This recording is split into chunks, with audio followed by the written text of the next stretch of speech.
Working woman কথাটা শুনতে বা বলতে যতটা স্টাইলিশ বা মডার্ন, আদতে কিন্তু বাস্তবে ততটাও নয়। দূর থেকে দেখে অনেকের জীবনযাত্রাকেই খুব বেশি পিকচার পারফেক্ট মনে হয় আমাদের, বাট তার আসল স্ট্রাগলটা কিন্তু সে নিজেই জানে। আসলে সারা জীবনই নদীর এপার ওপারকে দেখে দীর্ঘ নিঃশ্বাসই ফেলে, ভাবে ওই পারের মানুষজনই সব থেকে সুখী। কিন্তু বাস্তবে কি তা ঘটে? আমি বরাবরই নিজের কাজ, নিজের ঘর গোছানো, নিজের পরিবেশটাকে পরিচ্ছন্ন রাখতে আমি পছন্দ করি। তা সেটা ফিজিক্যাল হোক বা মেন্টাল। আমি মাথার মধ্যে এমন কোনো রকম চিন্তা, এমন কোনো রকম বিষয় আনতে পছন্দই করি না, যেগুলো আমাকে অশান্তি দেয়।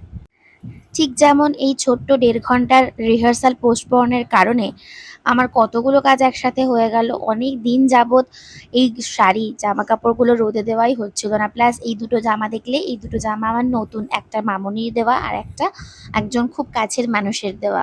দুটোই পরে দেখা হয়নি যে ফিট হচ্ছে কিনা ঠিকঠাক। আজকে সময় পেয়ে সেগুলোও দেখে নিলাম। আর রোদের দেখা পাওয়া তো এখন একেবারেই অসম্ভব। তাই যেটুকু পেলাম, যে কটা শাড়ি সম্ভব হলো একটু রোদে দিয়ে সেগুলোকে সুন্দর করে ভাঁজ করে আমার আলমারিটা পরিষ্কার করে নিলাম।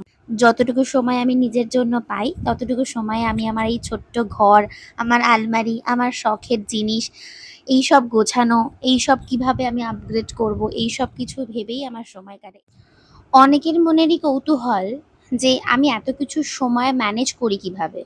একই সাথে স্কুলের চাকরি, দুটো বাড়ি, দুটো বাড়িতে রেগুলার বেসিসে যাতায়াত করা, আমার গান, আবৃত্তি, সেগুলোর রিহার্সাল, প্রোগ্রাম এগুলো অ্যাটেন্ড করা, তার সাথে সাথে নিজের পড়াশোনা চালিয়ে যাওয়া এবং প্রতিনিয়ত নিজের আপগ্রেডেশন, নিজের স্কিল বাড়ানোর চেষ্টা করা, নতুন কিছু শিখতে চাওয়া এবং নতুন কিছু শেখা।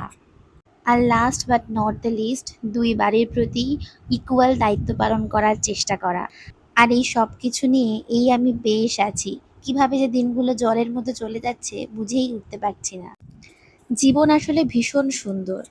মাঝে মাঝে আমাদের দৃষ্টিভঙ্গিগুলো যদি আমরা একটু এদিক ওদিক করে নিই, যদি আমাদের লেন্সগুলো একটু পরিষ্কার করে নিই, তাহলেই জীবন ভীষণ রঙিন।